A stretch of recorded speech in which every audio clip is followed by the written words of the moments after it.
రాము,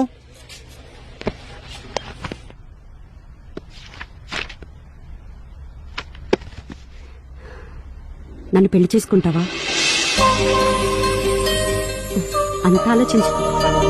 చిన్నప్పటి నుంచి నేను నీకు బాగా తెలుసు. నేను నీకు చాలా పర్సనల్ కూడా.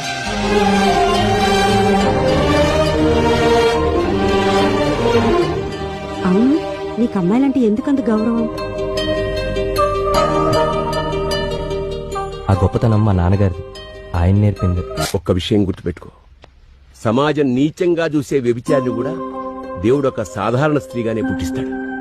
కానీ ఆ స్త్రీని వ్యభిచారిగా మారేలా చేసింది మాత్రం ఒక బాధ్యత లేని మగాడే.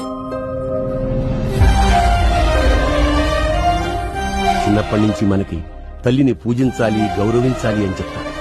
పిల్లలనుకుంటారు కేవలం తమ తల్లిని పూజిస్తే సరిపోతుంది.